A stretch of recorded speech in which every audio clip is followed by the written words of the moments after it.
Hello everyone, welcome you all once again at Lokesh Sir Unlimited Study Zone. This is the class number 2 of the chapter Alternating Current. So yesterday we have completed till the topic Alternating EMF. हमने Alternating Current की values निकाली थी. कौन सी values निकाली थी? Average current.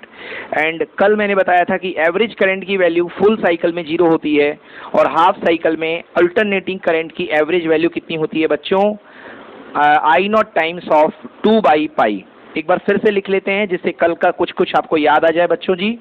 So I average कह लो या इसी को आई मीन कह लो. It is a mean current और average current. Okay, and is equal to I naught divided by π/2. मैंने तो ऐसे याद कर रखा है, आई नॉट डिवाइडेड बाई π/2 या आई नॉट डिवाइडेड बाई 2/पाई.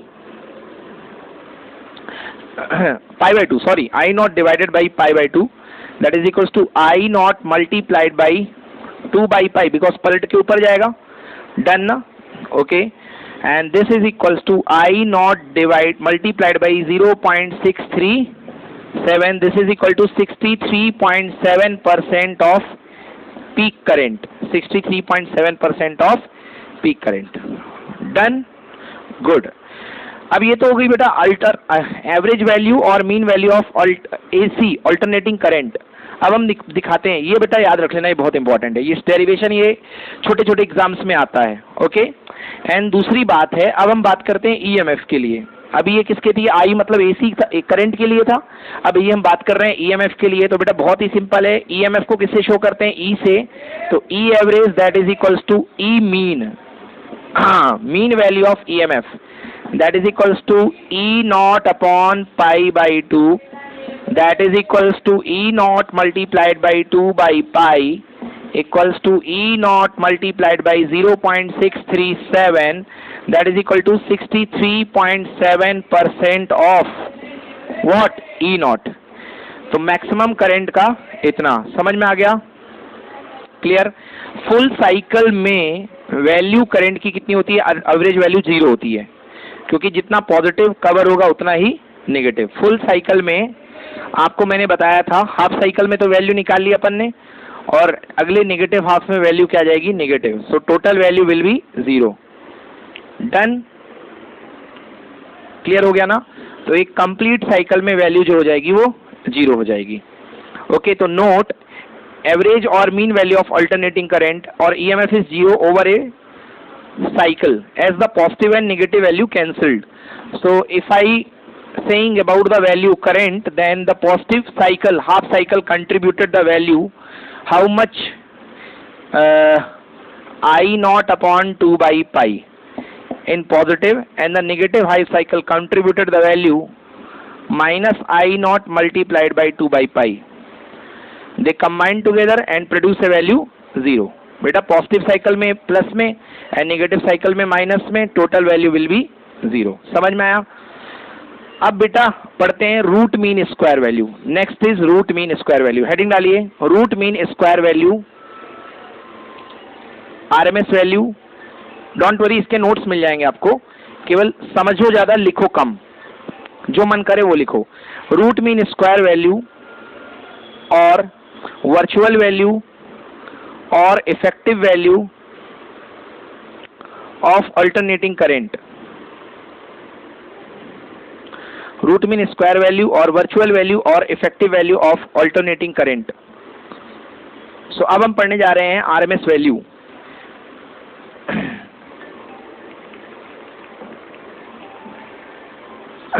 देखिए बेटा, इसकी वैल्यू कैसे निकालेंगे? यदि आपको डायरेक्टली रटना है तो आप सीधे सीधे रट सकते हैं बेटा. IRMS equal to I naught by √2. वहां पर किससे डिवाइड कर रहे थे? π/2 से. यहां पर किससे डिवाइड होगा? √2 से. ये कंपटीशन एग्जाम के लिए, क्योंकि कंपटीशन में डायरेक्टली पूछा जाता है कि बताइए RMS वैल्यू कितनी होती है. But in the class CBSE classes में ये डिराइव करने को आता है. तो आइए हम डिराइव करते हैं. सबसे पहले ये जानोगे कि ये रूट मीन स्क्वायर वैल्यू होता क्या है, IRMS होती क्या है. आप ये पूछेंगे कि IRMS होती क्या है. कल एवरेज वैल्यू ने हमारा दिमाग खाया था कि एवरेज वैल्यू क्या होती है. एवरेज वैल्यू मैंने बताया था कि सेम चार्ज को सेम टाइम में जाने के लिए जो करंट फ्लो करनी पड़ती है that is called average value. अब आरएमएस देखो बेटा, मान लो आपके पास कोई रेजिस्टेंस है और यहां पर ये आपके सामने कोई एसी लगी हुई है, ये रेजिस्टेंस के सामने कोई एसी लगा हुआ है।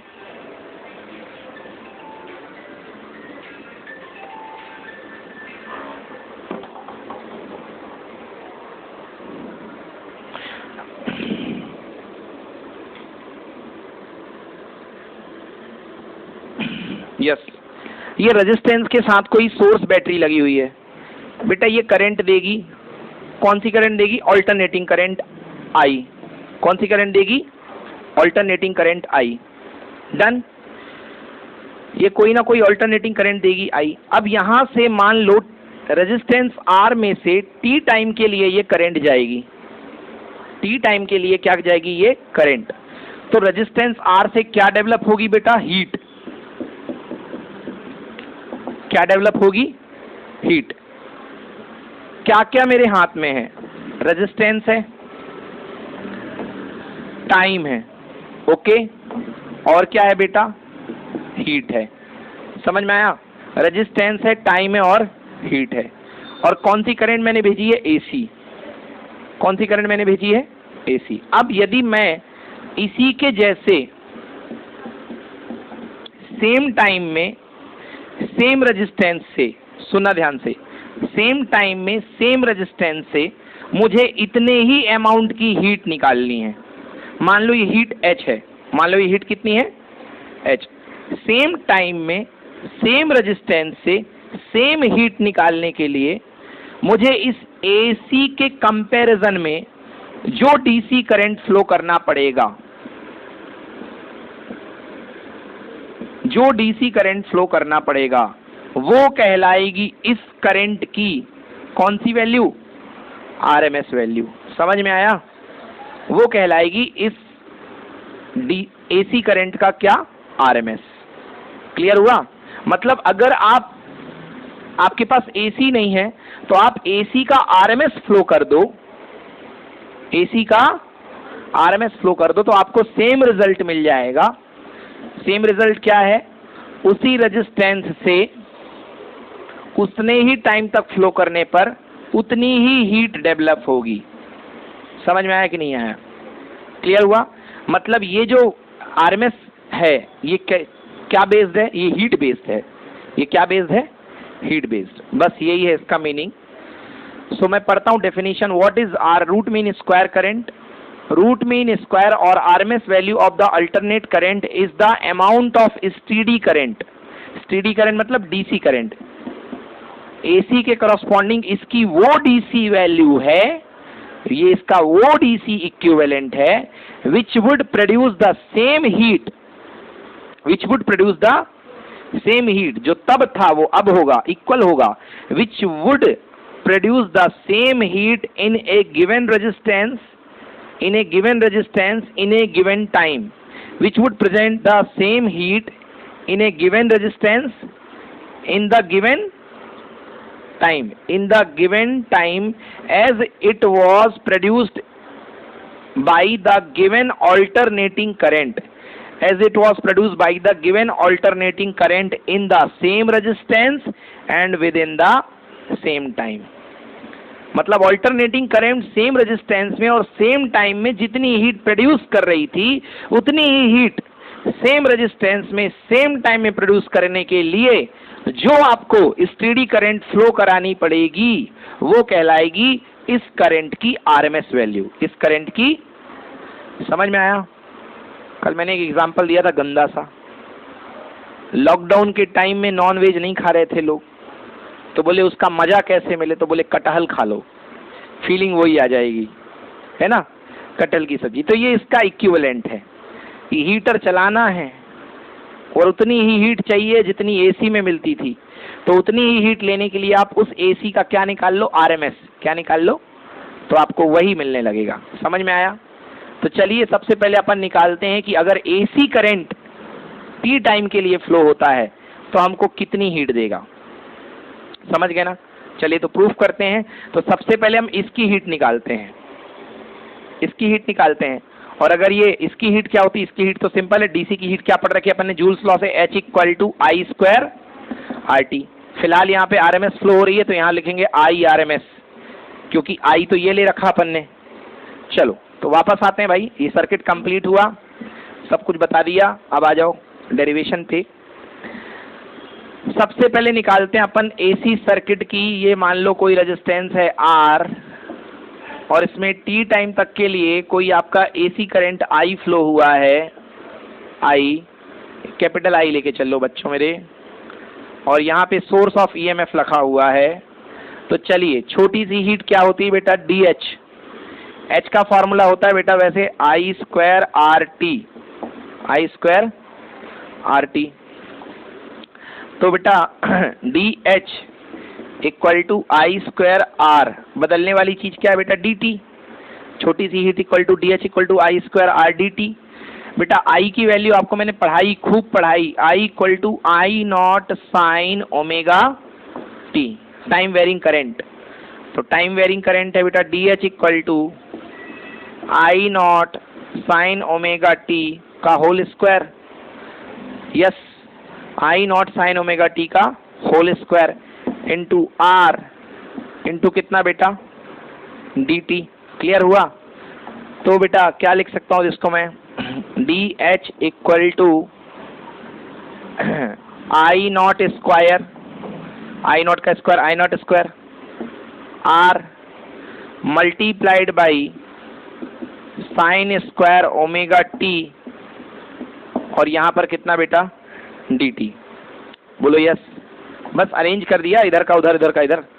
बेटा ये डी एच है, मुझे टोटल हीट निकालनी है। तो टोटल हीट एक साइकिल में इक्वल टू क्या हो जाएगी बेटा, integration of D H, integration of D H that is equal to integration of D H की वैल्यू पुट कर दो बेटा, I naught square R into sine square क्या ओमेगा टी, और यहाँ पर कितना, डी टी। और ये है 0 टू कितना बेटा, कैपिटल टी, क्योंकि वन साइकिल में स्टार्टिंग वैल्यू 0 और कंप्लीट होने तक कितना बेटा, T. Total heat equal to बेटा ये क्या है, कांस्टेंट। तो आई नॉट स्क्वायर आर हो गया कांस्टेंट, अंदर केवल कितना बचा, 0 टू टी, और ब्रैकेट में बचा साइन स्क्वायर ओमेगा टी और क्या, डी टी। ठीक है बच्चों, साइन इसके हो गया साइन स्क्वायर ओमेगा टी और डी टी।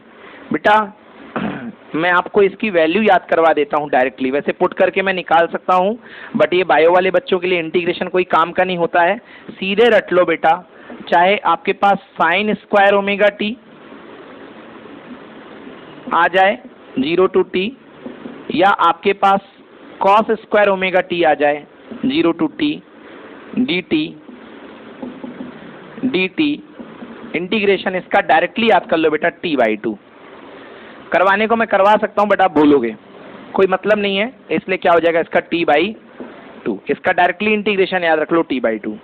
अगर स्क्वायर लगा है तो बेटा टी बाई टू, अगर स्क्वायर ना लगा होता तो 0, स्क्वायर ना लगा होता तो 0। इंटीग्रेशन क्या देता है, एवरेज वैल्यू एक साइकिल में, समझ गए? तो स्क्वायर लगा है तो टी बाई टू, और अगर स्क्वायर ना लगा होता तो क्या होता, 0। चलेगा ना काम? चलो चला लो काम। तो बेटा ये क्या हो जाएगा, H equal to I naught square R multiplied by कितना, टी बाई टू। बोलो आ गया समझ में? ये आ गई heat produced by AC in one cycle. एक साइकिल में जितनी एसी ने हीट प्रोड्यूस करी, बोलो हाँ। अब बेटा अब जो डीसी का सर्किट था उसके हाल देख लो। यदि डीसी के सर्किट में हम मान लो करंट फ्लो कर रहे थे आई वर्चुअल, क्या फ्लो कर रहे थे, आई वर्चुअल। वर्चुअल ना मानो बेटा तो इसी को बोलते हैं आई आरएमएस। वर्चुअल का ही दूसरा नाम चलता है फिजिक्स में आरएमएस, या इसी का तीसरा नाम चलता है आई इफेक्टिव, बट आपको 90% केसेस में आई आरएमएस देखने को मिलेगा। मान लीजिए आप जो करंट फ्लो कर रहे थे डीसी में, आपने उसका क्या नाम माना था, आई आरएमएस माना था ना, आई आरएमएस। ये प्लस ये माइनस, ये बैटरी लगी थी, आई आरएमएस जा रही थी। ये रेजिस्टेंस कितना, आर, और आपने टाइम टी तक ये करंट फ्लो करी तो बेटा जो हीट निकलेगी इसकी वो कितनी होगी, वो होगी IRMS का स्क्वायर इंटू आर इंटू कितना बेटा, टी। होगी कि नहीं होगी, होगी कि नहीं होगी अगर IRMS करंट जाएगी। और हमने क्या कहा है, हमने ये कहा है कि ये वाली जो चीज है और ये वाली चीज दो है, दोनों क्या होंगी, इक्वल, क्योंकि ये AC का प्रोड्यूस है और ये किसका प्रोड्यूस है, DC का। तो दोनों को इक्वल कर दो बेटा, तो दोनों को इक्वल करेंगे, इसको नंबर 1 ले लो, इसको नंबर 2 ले लो, तो इक्वालिटी करोगे 1 इक्वल टू 2 है, तो बेटा लिखोगे I naught square R multiply by T by 2 equal to IRMS का स्क्वायर इंटू R इंटू कितना बेटा, R से R, T से T कैंसिल, समझ में आया। तो बेटा IRMS का होल स्क्वायर इक्वल टू हो जाएगा कितना, I नॉट का होल स्क्वायर अपॉन कितना, 2। क्लियर हुआ ना, I नॉट का होल स्क्वायर अपॉन 2। अब मैं यहाँ लिख दूं बेटा करके, चलो यहीं लिख देता हूँ यहाँ पे।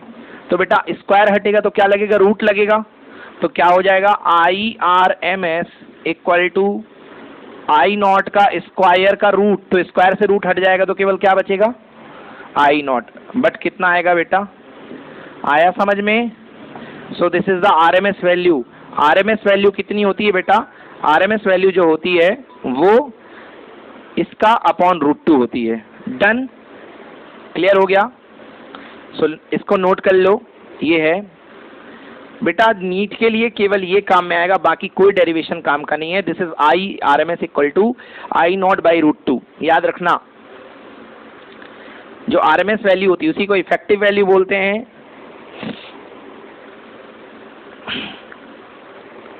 ठीक है ना बेटा, डन, ऑल देयर इज, है ना, नोट्स में सब कुछ है। ओके चलिए, I naught by √2। So this is IRMS. Once again, IRMS equals to I naught by √2. That is equals to 1 by √2 times of I naught.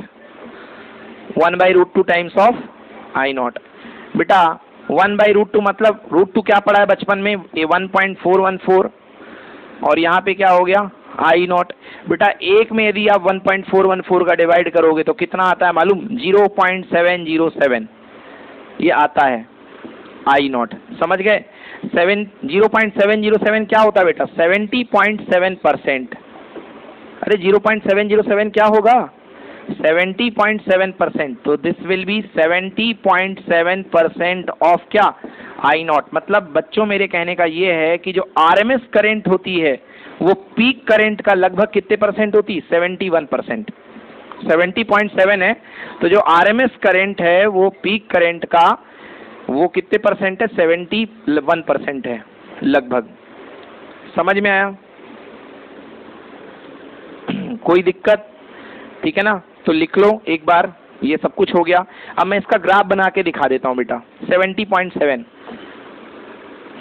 Average current कितना होती थी एलिस, एवरेज करंट कितना थी बेटा, एवरेज करंट थी peak current का 63.7।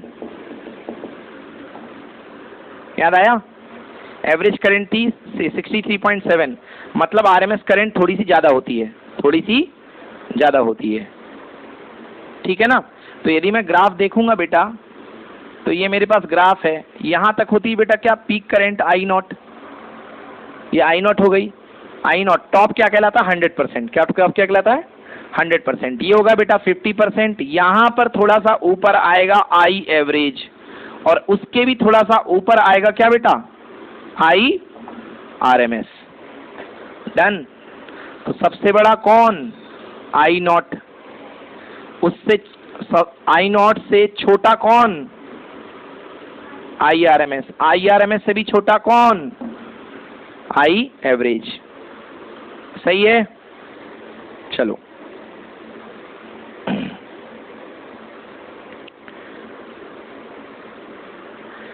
ठीक है। सो बेटा क्या देखा हमने, एक बार फिर से देखते हैं। हमने देखा I वर्चुअल कह लो या IRMS कह लो या आई इफेक्टिव कह लो, ये कितना होता है बच्चों? This is equals to I naught by root two, that is equal to 0.707 of I naught, that is equal to 70.7% of I naught. ठीक है ना? अब अगर आपको आरएमएस करंट की जगह आरएमएस वोल्टेज बोल दे या ई आरएमएस बोल दे, ई आरएमएस है ना, आरएमएस ईएमएफ, तो बेटा क्या लिखेंगे? ई वर्चुअल बोल दो या ई आरएमएस बोल दो या ई इफेक्टिव बोल दो। कितना हो जाएगा बच्चा? E naught by root two that is equal to 0.707 of E naught, that is equal to 70.7% of E naught. Done? आया समझ में? ये हो जाएगा नोट। अब नोट की बात करते हैं बेटा, क्योंकि जो वर्चुअल करंट या आरएमएस करंट की जो कैलकुलेशन है वो हीटिंग इफेक्ट पर बेस है। किस पर बेस है बेटा? हीटिंग इफेक्ट पर बेस है।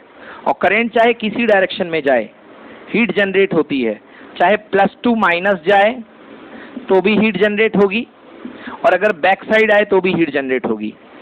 तो इसलिए आप किसी भी टाइम पीरियड में आरएमएस को कैलकुलेट कर सकते हो। एवरेज वैल्यू जैसे एक साइकिल में 0 होती थी, आरएमएस वैल्यू एक साइकिल में 0 नहीं होगी। समझ गए ना? सो फर्स्ट पॉइंट है, root mean square value of alternating current और EMF can be calculated over any period of the cycle since it is based on the heat energy produced. समझ गए ना? तो कुछ ऐसा समझो कि आप जब जाते थे उसमें एवरेज करंट में, तो प्लस साइड जाते थे तो चार्ज क्यू अमाउंट चार्ज इधर से इधर जाता था, और जब आप वापस करंट आती थी क्यू अमाउंट वापस आ जाता था, टोटल चार्ज कितना हो जाता था? 0।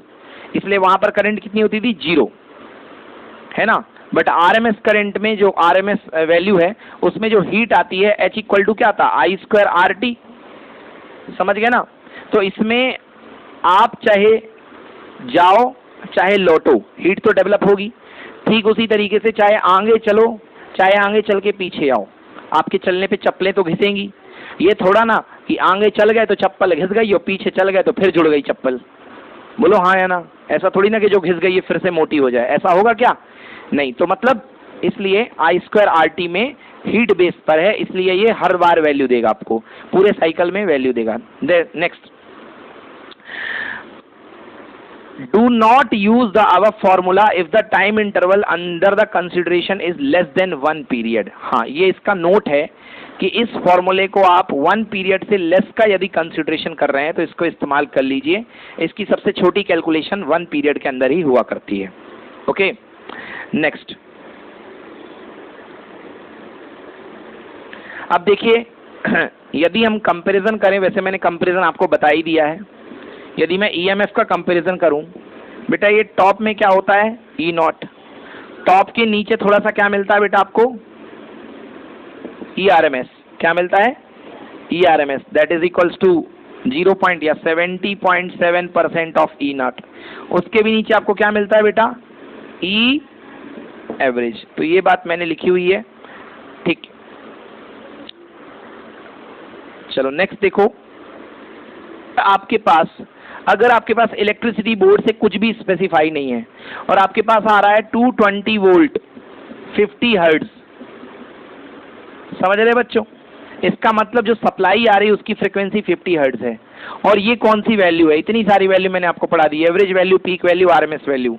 अगर कुछ भी स्पेसिफाई नहीं है मतलब ये आरएमएस वैल्यू है। कौन सी वैल्यू बेटा? आरएमएस। मतलब ये आपको दिया है वीआरएमएस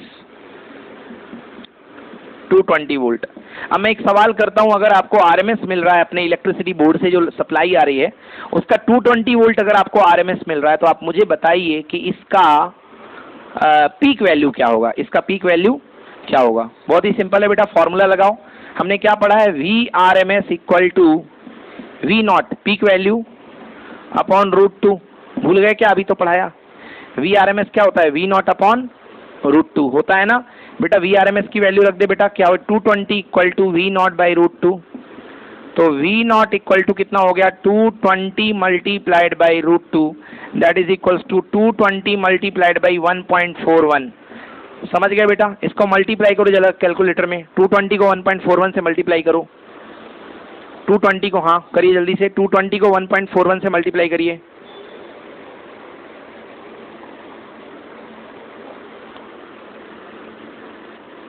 तो इसको मल्टीप्लाई करेंगे तो आएगा 310.2, मतलब V not equal to 310.2। Clear हुआ? मतलब यदि आप अगर आपको आरएमएस वैल्यू 220 मिल रही है इलेक्ट्रिसिटी बोर्ड से, तो जो पीक वैल्यू होगी उसका वोल्टेज कितना होगा? 310.2। मतलब जो अपनी इलेक्ट्रिक सप्लाई आती है बेटा, उसका जो पीक वोल्टेज आता है ना, अभी तक आपको यदि महसूस कर रहे थे कि ये 220 होता है, ना ना ना ना, 220 इसका आरएमएस था बेटा, 70%, वही 70.7 था। तो बेटा जो इसका पीक होगा वो को कितना होगा मालूम? 310.2। समझ गए? तो जो इसका पीक जाएगा वो 310.2 होगा। क्लियर ना? चलिए अगली बात करूंगा बेटा, जो एसी नापने वाले एमीटर होते हैं, AC ammeter and AC volt meter, AC ammeter and AC volt meter, ये क्या रीड करते हैं? RMS value. क्या रीड करते हैं? RMS value. क्यों रीड करेंगे आरएमएस वैल्यू? एवरेज वैल्यू तो जीरो हो जाएगी एक साइकिल पे, तो हमेशा जीरो पे ही टंगे रहेंगे, इसलिए इनको रीड करना पड़ेगा आरएमएस वैल्यू। और आरएमएस वैल्यू कौन से कंसेप्ट पर बेस्ड है बेटा? हीट बेस्ड है, हीटिंग के कंसेप्ट पर बेस्ड है, इसलिए इनको बोलते हैं हॉट वायर मीटर्स। क्या बोलते हैं? Hot wire meters. तो जो एसी एमीटर और एसी वोल्ट मीटर होते हैं बेटा, इनका नाम है हॉट वायर मीटर्स। समझ में आया? Any problem? देन जो डीसी के कैलिब्रेशन होता है, मतलब स्केल का जो ग्रेजुएशन होता है बेटा डीसी में, देखो एसी में ये खांचे बिल्कुल बराबर बराबर दूरी पर होते हैं, मगर डीसी में जो खांचे होते हैं बराबर बराबर दूरी पर नहीं होते हैं डीसी एमीटर में, क्योंकि H is proportional to I square, स्क्वायरिक टर्म की वजह से। वैसे यूजलेस टर्म है, केवल ऐसे just for your knowledge. The scale of DC meters are linearly graduated. उल्टा बोल गया मैं बेटा, डीसी के लीनियरली ग्रेजुएट होते हैं। The scale of DC meters is linearly graduated, where is the scale of AC meters are not evenly graduated because H is proportional to I square. वे ज्यादा इसका यूज नहीं है, लीव इट।